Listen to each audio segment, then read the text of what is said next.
बिस्मिल्लाहिर्रहमानिर्रहीम। अस्सलामुअलैकुम। Special TV के प्रोग्राम दस्तक में मैं हूं आपका मेज़बान Fawad Munir Mughal, advocate high court.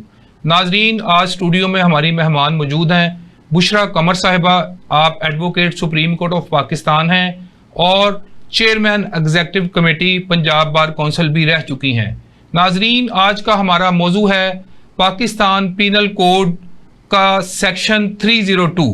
Madam, आपको प्रोग्राम में बहुत बहुत खुशामदीद कहते हैं। बहुत शुक्रिया। और मैडम, ये बताएं कि अक्सर औकात ये बात हमें सुनने में मिलती है, छोटा बच्चा भी बड़ा बच्चा भी 302, ये 302 का मुल्जिम है।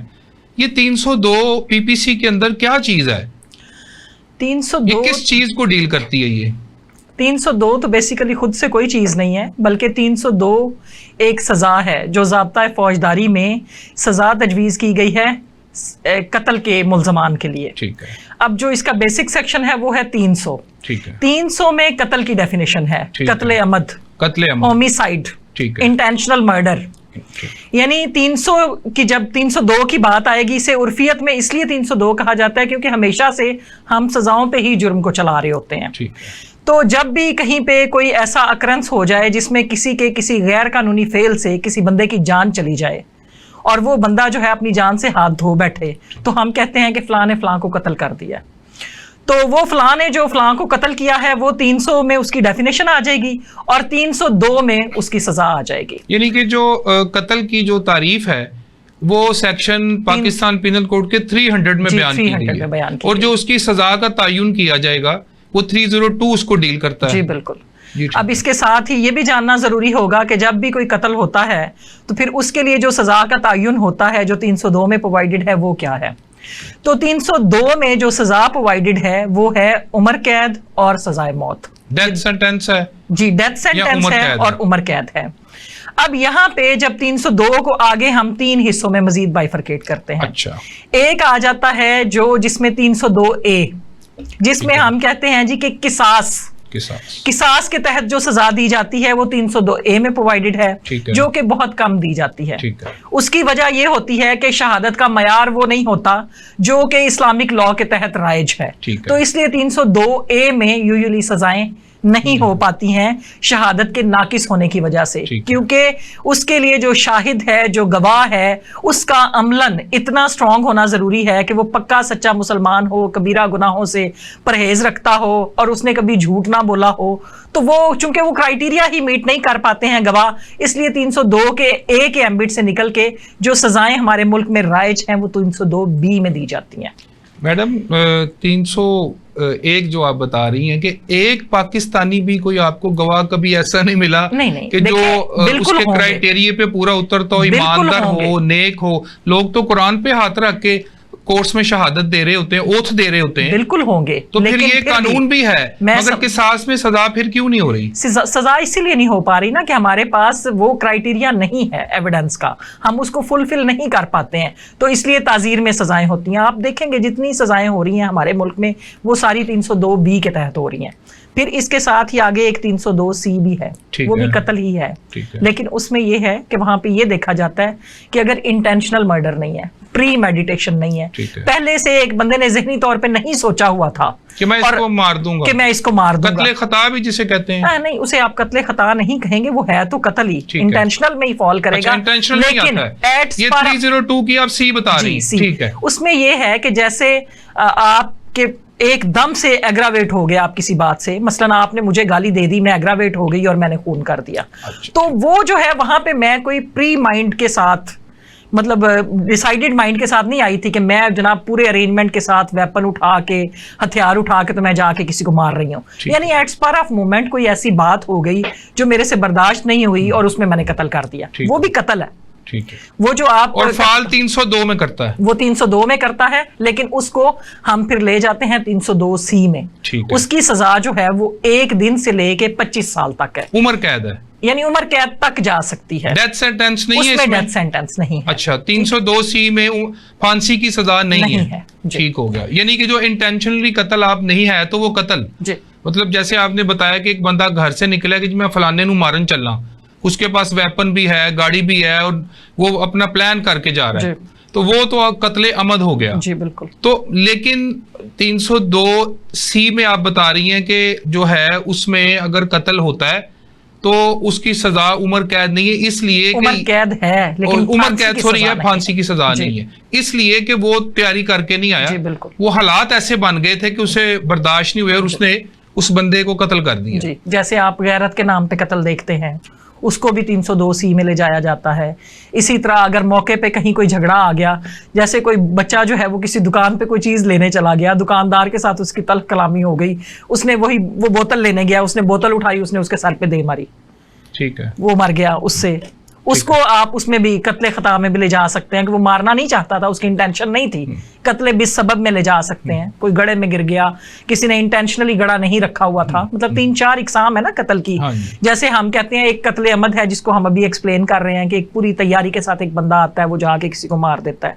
उसके बाद है कि एट स्पार ऑफ मूवमेंट कोई ऐसी चीज हो जाती है, उसमें आके वो उसको मार देता है। तीसरा है कि मसलन किसी ने कोई गड़ा खोद दिया कहीं पे, उसकी इंटेंशन नहीं थी किसी को मारने की, ठीक है, वो गलती से उस गड्ढे में गिर गया और उसकी मौत वाकई होगी तो वो कत्ले खता हो गया। लेकिन किसी बंदे ने दानिस्ता अगर वो गड्ढा खोदा हो कि कोई बंदा वहां से गुजरेगा और वो उसमें, तो वो कत्ले बेसबब हो गया।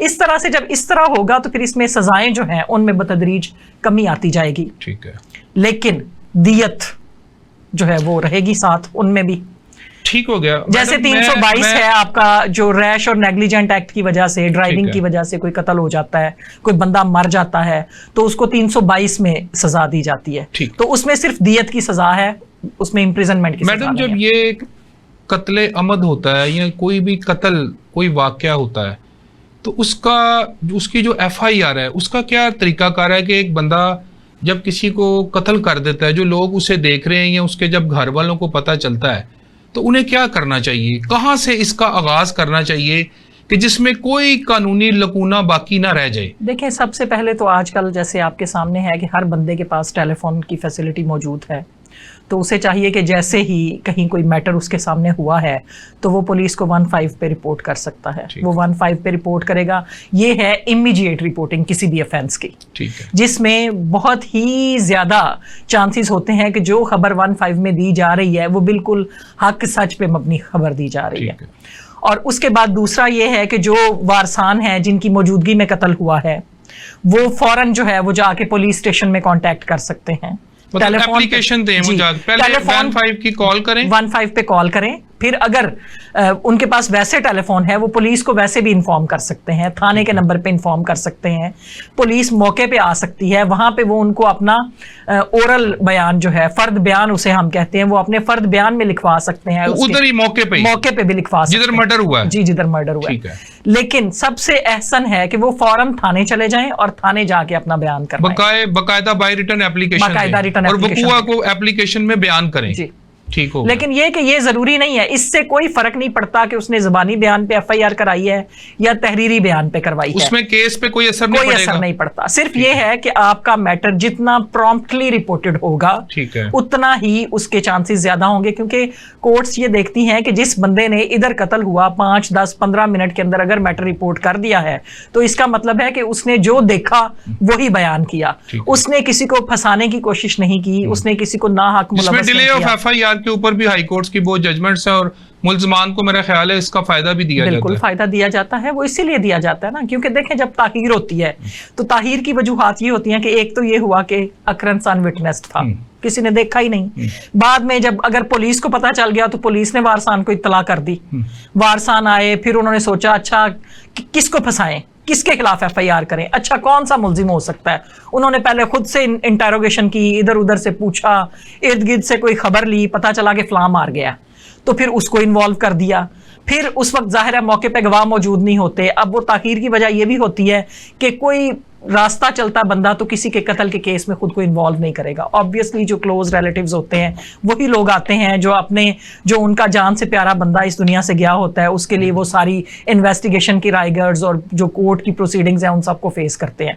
तो फिर जाहिर है अगर वो मौके के गवाह नहीं है तो फिर उनको भी ढूंढना पड़ता है कि कौन से गवाह होंगे। तो मैडम इसके साथ आप ये भी बताएं कि एक अकरस हुआ जी, कत्ल हो गए, 2-3 कत्ल हो गए, जैसे आपने बताया कि वो बंदा सबसे पहले उसके घर वाले हैं, रिश्तेदार हैं या मोहल्लेदार हैं, जो लोग भी वहाँ पे मौजूद थे या उनको इत्तला मिली तो वो पुलिस स्टेशन जाते हैं, मौके पे पुलिस भी आई, पुलिस ने जगह का मुआयना भी कर लिया कि ये वाकया यहाँ पे हुआ है जी। और वो जाके बाई रिटर्न पुलिस को एप्लीकेशन देते हैं कि इसकी FIR दर्ज की जाए जी। पुलिस जो है वो टाल मटोल से काम लेती है और FIR दर्ज नहीं करती, अक्सर देखने में ही आया है। तो उसकी क्या रेमेडी है कि वो जब FIR पुलिस दर्ज नहीं कर रही तो वो बंदा क्या करे जिसका प्यारा चला गया, जिसकी आंखों के सामने उसका भाई बहन रिश्तेदार दोस्त कत्ल हो गया। इसमें ये है कि देखें, एक तो पुलिस जो है वो 154 CRPC ज़ाब्ता फौजदारी के तहत पाबंद है कि कोई भी मैटर जो उनको रिपोर्ट किया जाए जिससे काबिल दस्तंदाजी पुलिस जुर्म बनता हो, वो फौरन से जी कॉग्निजेबल ऑफेंस, उसको काबिल दस्तंदाजी भी कहते हैं, तो वो फौरन से उस पे FIR दर्ज करे और जो ज़ाब्ते की कार्रवाई है वो अमल में लाए विदाउट डिले। एप्लीकेशन आ गई और वो कानून के तहत पाबंद है कि 154 के तहत फौरी तौर पे FIR बिल्कुल काट दें। और अगर वो नहीं करते हैं तो फिर 190 है सेक्शन, जिसके तहत आपके पास रेमेडी है कि आप कंप्लेंट भी फाइल कर सकते हैं। उसमें मजिस्ट्रेट को कंप्लेंट फाइल कर सकते हैं। मजिस्ट्रेट को कोई भी बंदा इत्तला कर सकता है, थ्रू पुलिस इत्तला हो सकती है, इन रिटर्न कोई भी थर्ड पर्सन, कोई थर्ड पार्टी भी इत्तला दे सकती है और उसमें फिर मजिस्ट्रेट जो है वो उसको मशीनरी को हरकत में ले आता है। दूसरे अगर वो नहीं करना चाहते तो फिर आपके पास एक अब 22 से 22B की रेमेडी जो है वो भी अवेलेबल है कि अगर पुलिस आपकी बात नहीं सुन रही है तो आप उसमें सेशन कोर्ट में एक 22 से 22B की पिटीशन फाइल करें कि ये हमारे साथ हो गया है और इसमें जो है वो हमारी FIR दर्ज की जाए, तो वो उनके हुक्म से भी हो जाती है। लेकिन यूजुअली 302 के केसेस में जब बंदा मौके पे मर जाता है तो पुलिस टाल मटोल से काम नहीं लेती है, फौरन ही FIR दर्ज हो जाती है। बहुत कम ऐसा होता है। हाँ, ये हो सकता है कि अगर अकरेंस और तरह से हुआ हो और मुद्दई पार्टी जो है वो इंसिस्ट कर रही हो कि नहीं जी इन्होंने मारा है, लेकिन पुलिस के पास रिपोर्ट कुछ और हो, तो उसमें शायद कोई ताखीर होती हो। अदरवाइज 302 के केस में पुलिस ताखीर नहीं करती है। मैडम, अगर पुलिस ताखीर कर भी देती है, फॉर एग्जांपल हम कोट कर लेते हैं कि बिल्कुल आप कह रही हैं आप फौजदारी की लॉयर हैं तो कम केसेस होगा, 2% होंगे, 1% होंगे, अगर ऐसा हो भी जाता है, अगर वो ताखीर कर देती है और जैसे जस्टिस ऑफ पीस का 22 से 22B की पिटीशन का आपने बताया, अगर एडिशनल सेशन जज साहब भी उस FIR को दर्ज करने का हुक्म नहीं देते, देन क्या रेमेडी है? फिर आप हाई कोर्ट जाएंगे, हाई कोर्ट में रिट करेंगे। जी, हाई कोर्ट में रिट करेंगे, फिर वहां से आप ऑर्डर ले सकते हैं। लेकिन देखें, बात यह है कि कोई भी मैटर जो रिपोर्ट आप कर रहे हैं उसमें अगर ऐसे इवेंट्स मौजूद होंगे तो कोई अमर माने नहीं है कि अदालत हुक्म ना दे। जाहिर है कि अगर अदालत हुक्म नहीं दे रही तो फिर कहीं ना कहीं कोई बदनीयती, कोई बददयांती मुद्दई के पार्ट पे होगी कि वो कोई झूठा मुकदमा दर्ज करवाना चाह रहा होगा जिसकी वजह से डिले आता है। अदरवाइज 302 के केस में डिले नहीं आता। इसमें तो मैडम आपकी एक बात से ये लग रहा है आप पुलिस को तो क्लीन चिट दे रही हैं कि पुलिस जो है वो 302 के अंदर जो फौरी तौर के ऊपर तैयार बैठी है। मेरी 24 साल की प्रैक्टिस में मैंने नहीं देखा कि अगर वाकई में कोई कत्ल हुआ हो, वाकई में कत्ल हुआ हो और पुलिस ने फौरन FIR ना दर्ज की हो। अच्छा, यानी कि पुलिस इस हवाले से फिर आप उसको क्लीन चिट देती हैं? जी, मैं देती हूँ कि पुलिस 302 के ताउन करती है, बिल्कुल ताउन करती है, क्योंकि एक जिंदगी गई होती है, पुलिस वाले भी इंसान हैं और वो बिल्कुल उसमें ताउन करते हैं और फौरन मुकदमा दर्ज करते हैं। ठीक है मैडम, जब केस FIR दर्ज हो गई तो उसके बाद उसकी नेक्स्ट रेमेडी क्या है, जिससे मेरा ख्याल है उसके बाद रेमेडी तो नहीं, उसके बाद तो वो प्रोसीजर जो है उसका प्रोसीजर ये है कि जैसे ही अब देखें ना, इसमें अब 2 तरह से बात आ गई। एक तो ये कि अगर आपने जाके थाने में FIR करवाई तो थाने से तफ्तीशी मार्क होके मौके पे आ जाएगा। ठीक है, मौके पे आके अब उसने बहुत सारे काम करने हैं तफ्तीशी ने। वो मौके पे आके साइट इंस्पेक्ट करेगा, इर्द गिर्द जो लोग हैं उनकी स्टेटमेंट्स भी रिकॉर्ड करेगा, उनसे फर्दन दरियाफ्त भी करेगा। उसके बाद मौके पे वो देखेगा जिसमें कत्ल के केस में मिट्टी खून आलूद बड़ी अहम एविडेंस होती है जो इस चीज का तयन करती है कि इस जगह पे वकुआ हुआ है, यानी ये जाए वकुआ है। मट्टी खून आलूद लेने का ये पर्पस होता है वहां से वो जो उठाते हैं गवाहान की मौजूदगी में कि ये वो जगह है जो प्लेस ऑफ अकरेंस है और यहाँ पे ये मर्डर कमिट हुआ और ये जो जिसका मर्डर हुआ है ये ब्लड भी उसी का है, ये उसी का ये भी चेक होता है? होता तो नहीं है लेकिन होना चाहिए। अच्छा, होता नहीं है? ये होता नहीं है, फोरेंसिक नहीं कराया जाता? फोरेंसिक आती है सिर्फ इस हद तक कि इट इज ह्यूमन ब्लड। ठीक है, हालांकि इसमें मैं समझती हूं कि इसमें ह्यूमन ब्लड के साथ साथ उसकी ब्लड ग्रुपिंग भी होनी चाहिए, क्योंकि देखें समटाइम्स वेपन भी आते हैं साथ, अगर किसी ने छुरी से मारा है या डंडे से मारा है, वो डंडा खून आलूद है, वो छुरी खून आलूद है, तो अगर वो वाला ब्लड और छुरी वाला ब्लड और डंडे वाला ब्लड अगर मैच करता है तो ये बहुत स्ट्रॉन्ग करबोरेटिव पीस ऑफ एविडेंस है कि जिसमें मुलजिम के बचने के चांसेस बहुत कम होते हैं। लेकिन हमारे यहाँ पे जो प्रेवलेंट है वो ये है कि सिर्फ मिट्टी खून आलूद की जो है इस हद तक रिपोर्ट आती है कि ये ह्यूमन ब्लड है इस पे। ठीक हो गया। इसके बाद जब उन्होंने सबसे पहले मौके से ह्यूमन ब्लड उठा लिया, अब देखेंगे कि जो वजह मौत है वो क्या है। वजह मौत क्या कोई फायर आर्म वेपन है, क्या कोई जो है वो कुंद आला है या कोई तेज धार आला है, तो वो उसको देखेंगे। अगर फायर आर्म इंजरी है तो ऑब्वियसली फिर पुलिस देखेगी इर्द गिर्द से कि क्या इसमें कोई एम्प्टीज भी मौके पे मौजूद हैं। अगर एम्प्टीज मौजूद हैं तो वो फिर उनको भी मतलब खौल गोलियों के जो होते हैं उनको इकट्ठा कर लिया जाएगा, उनको इकट्ठा और फिर वो जो असला है उसके साथ देखा इसी से जो है वो गोली लगी है जी, वो बाद में आगे चलेगा। जो मुकदमा जो होता है, जो मुलजिम से कल को असलहा बरामद होगा, अगर वो उस असलहे से मैच कर जाता है तो फिर ये भी एक स्ट्रॉन्ग करबोरेटिव पीस ऑफ एविडेंस है जो मुलजिम को कैफरे किरदार तक पहुंचाने में आपकी काफी मददगार होता है। मैडम व्यूअर्स को ये भी बताएं कि ये जो चालान है 173 का, ये क्या है? इस पे मैं बाद में आना चाहूंगी, क्योंकि देखें जिस वक्त इसने पुलिस जब मौके पे आती है तो इसकी स्टेजेस हैं। पुलिस मौके पे आई, उसने ये सारा कुछ कलेक्ट किया। सबसे पहला काम जो पुलिस ने मौके पे आके करना है वो है इंक्वेस्ट रिपोर्ट, मर्ग रिपोर्ट जिसे कहते हैं, रिपोर्ट मर्ग। क्योंकि देखें सबसे पहले पुलिस वाला जो मौके पे आता है तो वो ज़ाहरी हदोहाल देखता है लाश के। वो जब नाश के ज़ाहरी हदोहाल देखता है तो उससे उन्हें पता चलता है, FIR की रोशनी में भी, या जो इस्तगासा उनके पास मौके पे आया होता है, मुदई भी उन्हें बताता है कि इस तरह से इसकी मौत वाक़ई हुई है, और इसी तरह से वो वहां पे उसमें दर्ज करेगा। इसके ढेर सारे कॉलम हैं जिसमें इंक्वेस्ट रिपोर्ट में पुलिस ने लिखना होता है कि ये किस जगह से नाश बरामद हुई है। अच्छा। मतलब नाश किस जगह पे पड़ी हुई थी जब हम आए हैं मौके पे और हमने उठाई है, वो उन्होंने उसके कॉलम नंबर 1 में दर्ज कर देनी है। उसका नक्शा भी बनाना है उसके साथ, वो एंड पे बनाएंगे नक्शा। अच्छा ठीक है। अब सबसे पहले उन्होंने ये लिख दिया, फिर वो लिखेंगे कि वक्त क्या है, मतलब जिस वक्त ये डेड बॉडी हमने बरामद की है या हमें पता चला है कि ये मौत वाकई हो गई है, वो लिखेंगे। फिर उसका नाम पता लिखेंगे। फिर देखेंगे कि हमारे सामने, पुलिस के सामने, उस नाश को किन गवाहान ने शनाख्त किया है, उनके बारे में लिखेंगे। फिर नीचे उसके यानी कि वो ऐनी शाहिदीन के बारे में आप बता रही हैं कि जो मर्डर हुआ है, हाँ जी, उसके पास उस वक्त कोई भी जो भी था, जो भी मौजूद मतलब था, ऐनी शाहिदीन थे या उसके रिलेटिव थे। मतलब मर्डर तो इस तरह भी हो जाता है ना, गाड़ी फैमिली में आप जा रहे हैं और उसको टारगेट किलिंग कर दिया जाता है कि ड्राइवर अगर गाड़ी चला रहे उसको मारना है तो बाज़ वही मरता है, फैमिली बच जाती है, या बाज़ सरेआम गोलियां मारी जाती हैं तो कुछ जख्मी हो जाते हैं, कुछ मर जाते हैं। इसीलिए इंक्वेस्ट में लिखा जाता है मुअज़्ज़िज़ीन, यानी कि इर्द गिर्द जो लोग वो इंडिपेंडेंट भी हो सकते हैं, और मोस्टली वो इंडिपेंडेंट ही होते हैं जो उस वक्त नाश के गिर्द मौजूद होते हैं। उनमें कुछ रिलेटिव्स भी होते हैं जो ये बताते हैं कि ये बंदा है जो मरा है, तो वहां पे उन्होंने गवाहान दर्ज करने हैं। मकतूल जो है वो उसका नाम पता लिखना है, उसकी उम्र लिखनी है, फिर उसकी ज़ाहरी बायसे मर्ग लिखनी है कि किस वजह से। मौके पे जो गवाहान हैं जी, अगर वो बंदा अकेला है, मेरा सवाल आपसे ये है कि वो शख्स अकेला है, घर से जा रहा है, उसके साथ उसका कोई फैमिली मेंबर नहीं है, वो किसी ऐसे इलाके में से गुजर रहा है जिधर उसको इर्द गिर्द के लोग भी नहीं जानते, तो उसका मर्डर हो जाता है। तो अगर ऐनी शाहिदीन उस वक्त जो वहां पे मौजूद हों, वो अगर कह दें जी हमने तो ये इसका कत्ल नहीं देखा, या इसके ऊपर पुलिस को कोई एविडेंस ना मिले, देन फिर क्या होता है? उसमें फिर पुलिस नामालूम के खिलाफ FIR दर्ज करती है, और अगर उसे ये भी ना पता हो कि कौन मरा है तो नामालूम ही नाश का पोस्टमार्टम हो जाता है। अच्छा ठीक है। उसमें यह है कि पुलिस के पास जो भी बंदा इन्फॉर्म करता है, यानी अगर राहगीर किसी ने इन्फॉर्म कर दिया है कि मैं यहाँ से गुजर रहा था, यहाँ पे एक डेड बॉडी पड़ी हुई है जिसे नामालूम लोगों ने नामालूम वजूहात की बिना पर कत्ल कर दिया है, तो उसे ही जो है वो रिड्यूस इनटू राइटिंग करके एक FIR बना दी जाती है, और फिर उस बंदे का पोस्टमार्टम भी करवा दिया जाता है, फिर उस बंदे को दफना भी दिया जाता है सब्सिक्वेंट नामालूम को। अगर कहीं पे उसके साथ जो उसकी नाश के इर्द गिर्द चीजें होती हैं, जैसे उसके पारचात होते हैं, उसके कपड़े होते हैं, या उसकी जेब से कोई बटवा निकलता है, कोई आइडेंटिटी निकलती है, उससे भी वो देख सकते हैं। अदरवाइज उसकी जो चीजें होती हैं उनको रख लिया जाता है। नाजरीन हमारे साथ मौजूद हैं बुशरा कमर साहिबा, advocate supreme court of Pakistan.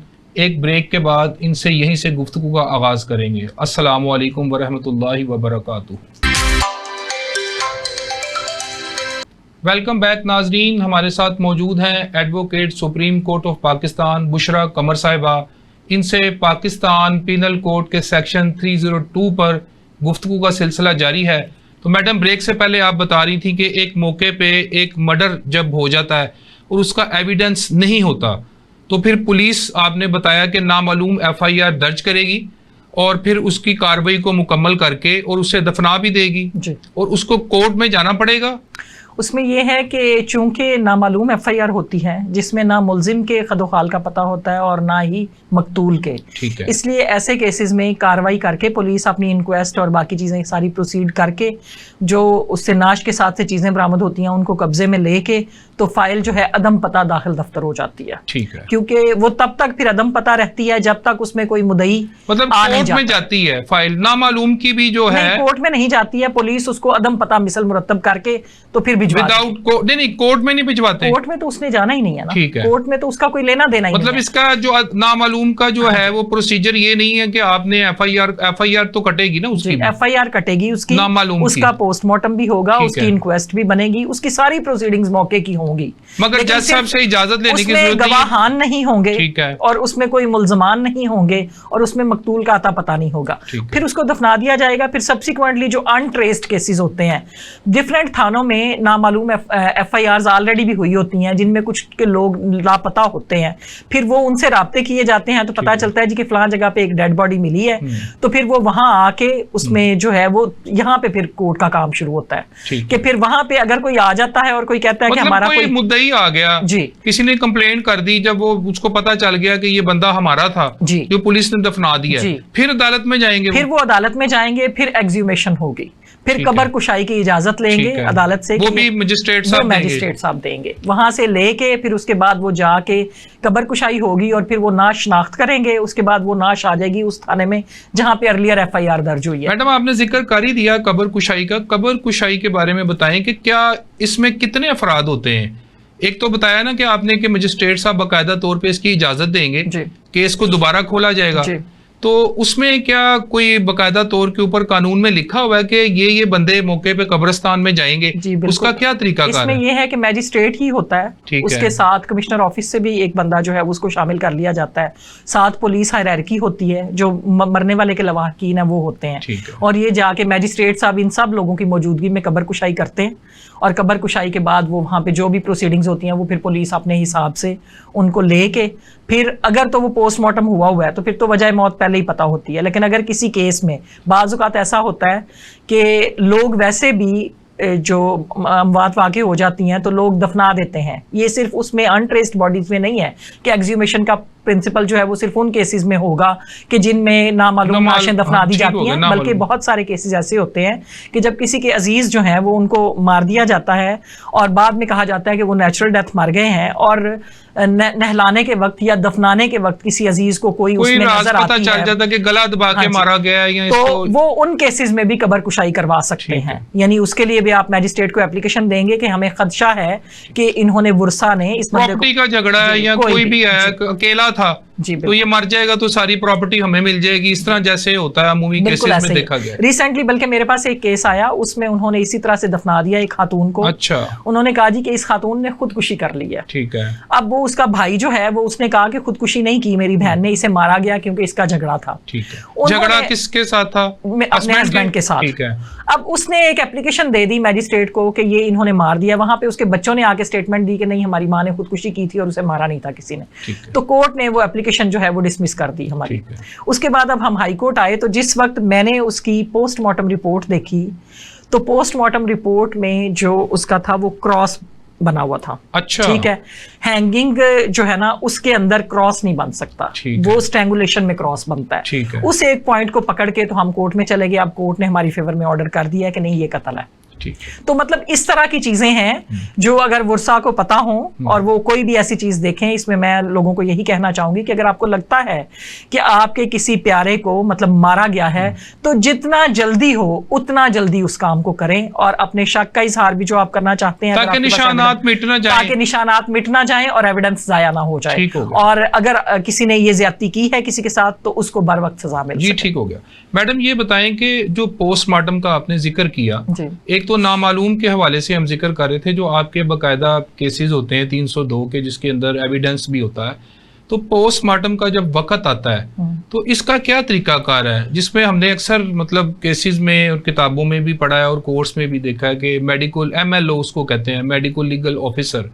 तो क्या ये जब पोस्टमार्टम करते हैं तो ये कोई टीम होती है, अब सरकारी तौर पे कोई टीम मुकर्रर की गई है या बस ये हॉस्पिटल में? सिर्फ हॉस्पिटल में जो भी ड्यूटी डॉक्टर होता है वो ऑथोराइज्ड भी होते हैं और दूसरे जो है वो उन्हें जाहिर है मतलब स्पेशल डॉक्टर्स वो उधर मौजूद नहीं होते। नहीं जी, मतलब कोई भी ड्यूटी डॉक्टर है जिसकी लाश आ गई वो उसको पोस्टमार्टम, वो एक बंदा करेगा, एक डॉक्टर करेगा या ज्यादा करेंगे? वो नहीं, डॉक्टर तो जो ऑथोराइज्ड डॉक्टर है वो तो एक ही होगा। अब अपनी हेल्प के लिए उसको असिस्ट करेंगे साथ, उसको असिस्ट करने वाले जो भी अमला उसे चाहिए वो ले लेगा, लेकिन जो सारा ओनस है वो उसी एक डॉक्टर के ऊपर है जो उसको करता है। अब हम बात कर रहे थे इंक्वेस्ट की कि पुलिस मौके पे आती है, मर्ग रिपोर्ट की, मर्ग रिपोर्ट की, तो वो जब वो सारी फॉर्मेलिटीज कंप्लीट कर लेती है, यहाँ पे पुलिस ऑफिसर बाउंड है कि वो मौके पे मौजूद जितनी अशिया हैं उन सब को भी रिपोर्ट मर्ग के अंदर मेंशन करें। मसलन अगर एम्प्टीज मिली हैं तो कॉलम नंबर 23 में एम्प्टीज का भी जिक्र करे, गोलियों के खोल। अगर कोई और चीज इर्द गिर्द से मिली है तो वो भी जिक्र करे।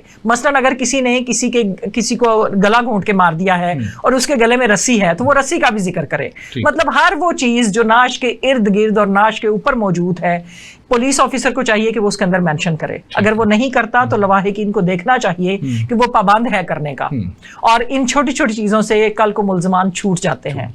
उसके बाद वो नक्शा बनाता है कि कहाँ पे डेड बॉडी पड़ी थी, किस हालत में पड़ी थी एंड पे। उसके बाद वो एक कांस्टेबल के जरिए डेड बॉडी जो है वो उसको एस्कॉर्ट कर देता है फॉर पोस्टमार्टम एग्जामिनेशन, जो आपने सवाल किया मेरे से। अब पोस्टमार्टम के लिए डेड बॉडी हॉस्पिटल चली जाएगी। रिपोर्ट मुकम्मल होने के बाद बॉडी को हॉस्पिटल भिजवा दिया जाएगा फॉर पोस्टमार्टम। जी बिल्कुल, फॉर पोस्टमार्टम। अब उसके बाद पुलिस ऑफिसर जो है वो मौके पे मौजूद, मुद्दई का बयान तो जाहिर है वो लिख चुका था या FIR उसके पास आ चुकी थी, उसके बाद ही उसने ये सारा प्रोसेस शुरू किया। अब वो पाबंद है कि मौके पे मौजूद जितने गवाहान मौजूद हैं, जो चशमदीद गवाहान हैं जिन्होंने वक़ुआ देखा है, उनके बयानात 161 के तहत कलमबंद करे, CRPC के तहत। उसके बाद वहां पे मौके पे जहां जाए वकुआ जो है उसका नक्शा बनाए, उसको प्रॉपर तरीके से नक्शा बना के कि कहां पे वकुआ हुआ है, उसमें गवाह। मैडम हम थोड़ा सा मैं दोबारा क्लियर करना चाहूंगा, आप पोस्टमार्टम का जिक्र कर रही थी। जो पोस्टमार्टम है ये एक तो आपने बताया कि एक ही डॉक्टर करता है जी। दूसरा ये बताएं कि ये जो डॉक्टर्स हैं जो पोस्टमार्टम करते हैं इनकी कोई स्पेशल ट्रेनिंग भी होती है या बस ये नहीं, इनको ट्रेनिंग तो डेफिनेटली होती है, तो फिर उसके बाद ही ऑथोराइज्ड होते हैं ना कि ये पोस्टमार्टम कर सकते हैं। ठीक है। तो इसमें पोस्टमार्टम में जो ध्यान में रखने वाली चीजें होती हैं जिनका कल को मुल्जिम उसका मेन पर्पस तो यही है ना, तो कॉज ऑफ डेथ को मालूम करना, कॉज ऑफ डेथ कि किस वजह से डेथ हुई है, किसी फायर आर्म इंजरी से हुई है, किसी ब्लंट वेपन इंजरी से हुई है, कोई छुरी मारी है, कोई ईंट मारी है, जिस वजह से भी हुई है, उससे सबसे पहले तो होता है कि कॉज ऑफ डेथ मालूम करना, उससे मकसद होता है। दूसरे टाइम ऑफ डेथ मालूम करना भी मकसद होता है पोस्टमार्टम से। और अगर पोस्टमार्टम डिले होता है तो उसका फायदा भी कल को मुल्जिम को होता है, इसलिए कि उसमें फिर मुल्जिम ये प्ली लेता है कि जी पोस्टमार्टम इसलिए ताखीर से हुआ कि गवाहान मौके पर मौजूद नहीं थे, पुलिस ने डेड बॉडी भेज दी थी, बाद में उसने गवाहान प्रोक्योर किए और फिर जो है वो हमें नामजद किया गया। ठीक हो गया मैडम, हम बढ़ते हैं आगे 173 रिपोर्ट की तरफ जी। तो 173 की रिपोर्ट जो है मर्डर केस में, इसकी क्या अहमियत है? इसकी तो बहुत ज़्यादा अहमियत है, लेकिन इस 173 की रिपोर्ट तक पहुंचने से पहले हमें पिछला सारा प्रोसीजर जो है उसको फॉलो करके आना पड़ेगा कि जब तफ्तीशी जो है वो डेड बॉडी पोस्टमार्टम के लिए भेज देगा तो उसके बाद वो 161 की स्टेटमेंट्स रिकॉर्ड करेगा गवाहान की स्टेटमेंट। उसके बाद वो वहाँ मौके पे नक्शा बनाएगा, नक्शा बना के उसके बाद वो मौके पे जो चीज़ें उसने कब्जे में ली हैं, अगर उसने जो खौल हैं वो कब्जे में लिए हैं उनकी फर्द बनाएगा, फिर उसके गवाहान लिखेगा, फिर उन गवाहान के बयानात लिखेगा, फिर उसने अगर मट्टी खून आलूद उठाई है तो मट्टी खून आलूद की फर्द मकबूजगी बनाएगा, फिर उसके गवाहान के बयानात लिखेगा और उसके बाद वो आगे आएगा और आगे आके वो अपनी जिम्मियां तो वहीं से शुरू कर देगा साइड से, फिर वो मुल्जमान की तलाश करेगा। मैडम ये बताएं कि पोस्टमार्टम के हवाले से मेरा तीसरा सवाल है कि क्या एक फीमेल जो है वो उसका मर्डर हुआ है जी, तो उसका जो पोस्टमार्टम है वो मेल डॉक्टर करेगा या फीमेल करेगा? फीमेल डॉक्टर करेगी। ये कानून में लिखी बात है, लिखा हुआ। ठीक है, मेल डॉक्टर नहीं कर सकता। मेल डॉक्टर नहीं कर सकता। और मेल का मेल करेगा? मेल का मेल करेगा। ठीक हो गया। अगर पोस्टमार्टम रिपोर्ट डिले कर रहे हो डॉक्टर्स, उसका क्या किसको फायदा मिलता है? उसका भी मुल्जिम को फायदा मिलता है ठीक है। और इसमें ये देखें, अगर तो कोई ऐसा डिले है जो इसको एक्सप्लेन कर दिया जाए, जैसे आपने अभी बात की कि खातून की नाश आ जाती है और रात में उसकी डेथ होती है, डॉक्टर फीमेल मौजूद नहीं है, तो वो एक जेन्युइन रीजन होगी कि उसका पोस्टमार्टम इसलिए डिले हुआ कि फीमेल डॉक्टर मौके पे ड्यूटी पे मौजूद नहीं। ठीक हो गया। और बाकी जो है वो कोई वजह नहीं है, क्योंकि 24 आवर्स डॉक्टर जो है वो अवेलेबल हैं, और डॉक्टर बाउंड है कि वो जिस वक्त डेड बॉडी हॉस्पिटल में पहुंचती है वो लिखे कि इस वक्त ये डेड बॉडी हॉस्पिटल में टाइम का मेंशन होना बहुत जरूरी है, टाइम का मेंशन होना बहुत जरूरी है पोस्टमार्टम रिपोर्ट पे, क्योंकि इससे प्रॉम्प्टनेस पता चलती है। उसने टाइम ऑफ डेथ भी लिखना है, उसने जब बॉडी लाई गई वो भी लिखना है, उसने जब ऑटोप्सी कंडक्ट की, पोस्टमार्टम किया, उसने वो भी लिखना है, फिर उसके बाद उसने नाश के ज़ाहरी खदोहाल लिखने हैं। अब देखें, नाश के ज़ाहरी खदोहाल भी बड़े अहम हैं, वो पोस्टमार्टम वाला डॉक्टर भी लिखता है और इंक्वेस्ट में तफ्तीशी भी लिखता है, दोनों लिखते हैं। ये दोनों लाजमी है, दोनों लाजमी है। क्यों लाजमी? अगर ये मिसिंग हो तो उसका फायदा भी जो मुल्जिम को होगा। देखें, इशू ये है कि एक बंदा जो है वो अगर अनअटेंडेड मर गया, तो हम देखते हैं कि कोई भी बंदा अगर अनअटेंडेड मरता है तो उसका मुंह नेचुरली खुला रह जाता है, उसकी आंखें नेचुरली खुली रह जाती हैं। तो अगर उसके प्यारे जो हैं वो मौके पे मौजूद हों, जो उनकी मौजूदगी में अगर वो मरा हो, तो ऑब्वियसली कोई भी बंदा अपने किसी नियर एंड डियर को तकलीफ नहीं देना चाहता, तो वो उसका मुंह बंद करेगा, उसकी आंखें बंद करेगा, ताकि ये एक नेचुरल फिनोमेना है, मतलब मैयत का जो तकद्दुस है उसको बहाल रखने के लिए। तो इससे भी अगर वहां पे ये लिख दिया जाता है इंक्वेस्ट में कि उसकी आंखें भी खुली हैं, मुंह भी खुला है, तो ये भी इस चीज की तरफ इशारा करता है कि इस डेड बॉडी को किसी ने मरते हुए नहीं देखा है, बल्कि ये अनअटेंडेड बॉडी जो है वो मौके पे कोई इसको अननोन बंदा मार के चला गया। और ये डिफेंस वाले डिफेंस लेते हैं सब्सिक्वेंटली कि ये अनअटेंडेड बॉडी। लेकिन मैडम, इसमें ये भी तो चीज हो सकती है, जब कोई मर्डर हुआ होता है तो लोग डरते हैं इसको हाथ लगाने से कि हमारे फिंगरप्रिंट आ जाएंगे, बाद में उसको कॉल कर दी जाएगी। अपने प्यारे तो नहीं डरते, जो कोई बाहर के लोग होते हैं वही डरते हैं, या जिन्होंने मारा होता है, या जिन्हें ये खतरा होता है कि हम फंस जाएंगे। फिर भी बात वही आ गई ना कि लोग डरते हैं, तो लोग इसीलिए डरते हैं कि वो पराई आग में नहीं कूदना चाहते, लेकिन अपने तो कूदते हैं, तो अपने जो है वो जरूर अटेंड करते हैं अपनी। ठीक हो गया मैडम, ये भी बात हो गई। अब आपने जो है हम 173 की रिपोर्ट की तरफ बढ़ रहे थे जी, तो उसमें जब वो सारी स्टेटमेंट्स वगैरह और सारी प्रोसीडिंग्स कंप्लीट कर लेगा, तो उसके बाद वो मुल्जमान की तलाश करेगा जो उसमें नामजद मुल्जमान होंगे। और अगर नामजद मुल्जमान नहीं होते हैं, जैसे सर्कमस्टांशियल एविडेंस के भी केसेस होते हैं ना, मतलब पुलिस जो है जब पोस्टमार्टम रिपोर्ट भी आ गई जी, उसके बाद आप बता रही हैं कि वो मुल्जिमान के लिए रेड करेगा, तलाश करेगी पुलिस के, ये मुल्जिम को गिरफ्तार करना है जी। तो गिरफ्तार फिर जब कर लेंगे, देन जब गिरफ्तार कर लेंगे, फिर उनको पुलिस बाउंड है कि 24 आवर्स के अंदर अंदर उस मुल्जिम को मैजिस्ट्रेट के पास पेश करे, ताकि उसकी कस्टडी लीगलाइज हो जाए कि ये बंदा मैंने इस मुकदमे में, और फिजिकल रिमांड लिया जाए। और फिजिकल रिमांड मर्डर केसेस में तो फिजिकल रिमांड की ही रिक्वेस्ट मेरे ख्याल की जाती है। जी बिल्कुल, ऑब्वियसली उनसे वेपन ऑफ ऑफेंस रिकवर करना होता है, तो फिजिकल रिमांड की रिक्वेस्ट की जाती है। वैसे मैडम, हमारी पुलिस को अगर देखा जाए, वो तो जुडिशियल में भी जो कुछ मर्जी कर सकती है, पुलिस कस्टडी में तो आपको पता है हालात क्या हो जाती है, जो है वो जेल में चली जाती है, वहां पे फिर पुलिस कुछ नहीं कर सकती। पुलिस जेल में से मतलब जाके उसको निकाल के रात को वो नहीं ला सकती, जो मर्जी कर ले उसके साथ नहीं ला सकती उसे सर। तो इस पे हाई कोर्ट की रिसेंटली भी जजमेंट्स आई हैं कि पुलिस कस्टडी में बंदा मर गया, वो जुडिशियल पे था, तो ये तो पुलिस कस्टडी में, वो फिर जेल कस्टडी में मरा। हाँ, जेल कस्टडी में मरा। देखें, यहाँ पे जो पुलिस कस्टडी है वो फिजिकल कस्टडी आएगी, और जो जुडिशियल कस्टडी है वो जेल कस्टडी आएगी। उसमें अगर कोई बंदा पुलिस कस्टडी में टॉर्चर होता है या मरता है, तो उसके लिए लायबल वो पुलिस होगी जिनकी कस्टडी में अगर टॉर्चर के दौरान वो मर गया या उसे कोई भी नुकसान हुआ। और अगर जुडिशियल में मरती है तो फिर उसके लिए जेल अथॉरिटीज जो है वो रिस्पॉन्सिबल होंगी। लेकिन ऐसा नहीं है कि पुलिस जो है वो विदाउट जुडिशियल फिजिकल रिमांड जो है उसे जुडिशियल कस्टडी में देके दोबारा उसे ले सकती है।